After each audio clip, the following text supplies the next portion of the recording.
I just picked up Chenonya. But it's a bit of Chin, isn't it? Yeah. Okay. Yeah. So yeah, we were just talking about a couple of things. Am I okay saying T for short? Yeah. Okay. T is about Maslow, self-actualization. Yeah. Nigerian as well. How long you been here for? All my life actually. Yeah. Okay. I'm 18. So. Okay. The world is your oyster. Absolutely. Yeah. So young, so many opportunities. I pick up loads of people at this sales place over the years. So when you said it, I thought it must be there.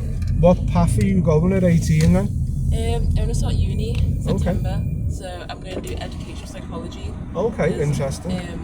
I want to be an education psychologist. So yeah, I'm interested. I love working with kids and whatnot. And I'm more interested with SEN people as well. So that's what you want to go down on. But after sales, I just put my CV on Read.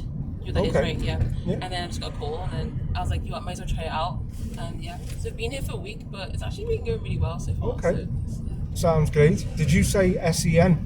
You want to work with SEN? Yeah. SEN. Special education. Yeah, no, definitely. I've just had a girl just picked up. She was too shy to go on camera. She was dropping someone off at the Walton Resource Centre in Rice Lane. But her spark, her passion is to help neurodivergents. In the sense of just because she is ADHD and autistic. It was very interesting. She was talking about how apparently there's a lot of research now, women in the menopause getting, diagnosed at a certain age. But like I say, the podcast is about perspectives, and I think too many people are polarised and divided. And I think as long as you articulately, respectfully, whatever it is, put your perspective across, it's good to capture that on camera. Yeah, I agree as well. Yeah, definitely. And it's nice to hear different people's sparks and that. Like the way you've just said you want to go into the education. I picked up a Gosha from Turkey, and because 50,000 people died was it an earthquake? But she's come over here for civil engineering because she feels a lot of it was down to poor infrastructure. Yeah. So for her, she's on this mission to educate herself, go back to Turkey, and in future sustainability, change the dynamics of the building, etc., etc. But it's good, isn't it? Yeah, and equally your spark, your energy, people resonate and connect with different people. Yeah. But what's your spark? For me, I like writing. I like perspectives. I like belief systems. I like doing stuff online. So for me, it's not always about. Of course, materialism's good.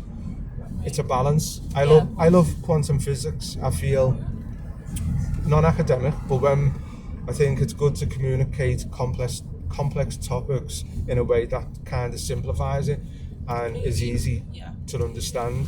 So at some point I want to try and get professors on the podcast and get their expert opinions on these complex perspectives. That's a lot to cover, but that's amazing. It is. Yeah, you're going in all directions. And I like it. Hence, that's sort of my and self-actualization. 50% of the world hasn't even got our opportunities. They haven't even got the internet. It's good. Once again, I picked a woman up. She got an OBE. What's an OBE? Anne Cotton. An OBE is an award of the Queen for all your work. Exactly, yeah. And for her, it's to help people get out of poverty globally through education. Once again, your forte. So she travels the world and she's been doing it forever, and hence she got this medal of recognition. So it's good, once again, to capture that on camera. Being Nigerian, I'm going to ask you a question I ask a lot of Nigerians, yeah? Right. For me, it's all about unity, yeah? Mm-hmm. So my next door neighbour, he's a professor, yeah? And a lawyer, written lots of books, amazing papers, and he's Yoruba, and he's an advocate he's part of this self-determination Yoruba movement, and he's calling for, the UK and Scotland, for division. He thinks Yorubas would do better on their own, right? So on their own, yeah, instead of it being all because Nigeria should be like Dubai, should be one of the richest countries on the planet, all the resources, this and that. But because of the main tribes, Hausa, Igbo, Yoruba, there's a lot of division, yeah? And he thinks if we were on our own, we would do a lot better. So when I reframe that and ask a lot of other Nigerians, they all have their different perspectives. Is it unity? Is it division? I'd say one of the main issues I find is because of my understanding is, let's say Yoruba have a lot of resources. Igbos are very industrious, business orientated, economics. Hausas very farming. So I feel like it would be difficult to separate. Yeah, so because we have like I agree with that completely. I think we all have like our different like strengths and areas. Like the house is more known for like their farming and cattle.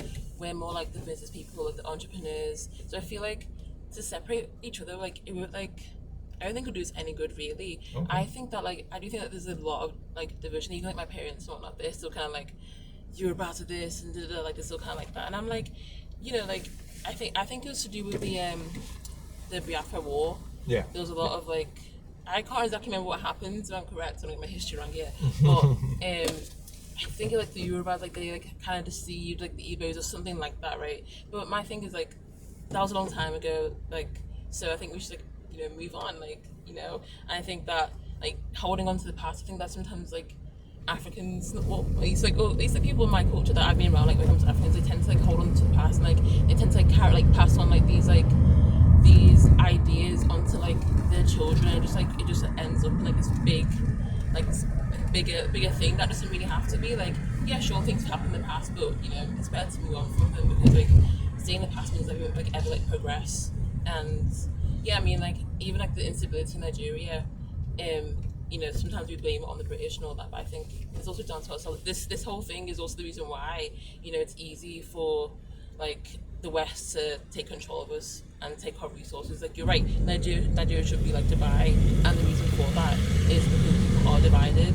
You have governments who are divided and care about their people, and they don't care about other groups of people, and that's why they allow like part of their country to be like exploited really.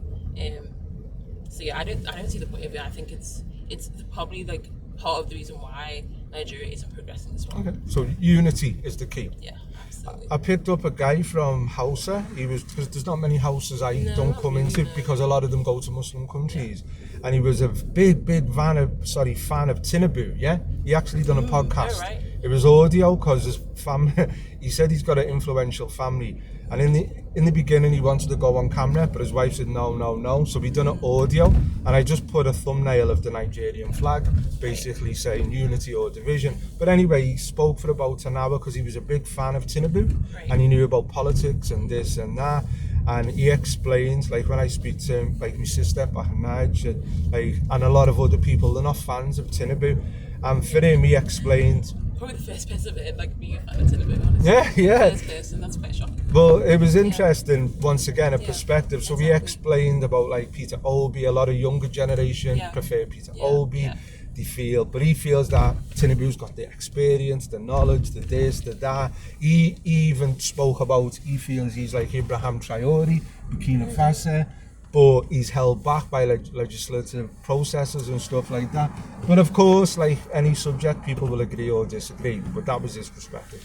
I mean, that's interesting. I don't think I've ever heard anyone be a fan of him. From what I know, he like people like Tinubu and people in his government have been found to like, be quite corrupt and, take money for themselves, be a bit dodgy in the business, and they also have like deals with the West to allow them to like Shell and all them, like to allow them to like freely like take our oil and like leave, like just like honestly just fuck the area up completely. Yeah. Sorry for my language, I don't know how to put it up. It's quite bad, and that's for his own profit. So for me personally, he might like have obviously the guy you're speaking to, he was Hausa, and that's where Tinubu is also from. So obviously he's that's fair for you, because like he's got your best interests, but he doesn't have the rest of Nigeria's best interests in my opinion anyway. Okay.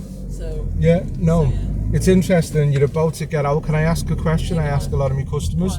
Most people do jobs or follow a certain route because it pays the bills. Right. If T won the lottery and you could choose whatever you wanted to do, don't include travelling or looking after friends and family, everyone would do it. You'd have a void in your life. What would you do? Continue on this path of education psychology, or would you do something else that you're passionate about? I would say both. Like I quite have it all. Like I love to research. I love like that's what I'm more like interested in doing anyway. I'm more interested in actually like, researching children and studying them. Like I love that. That's like what I'm excited to do at university. So I think I'll still do that.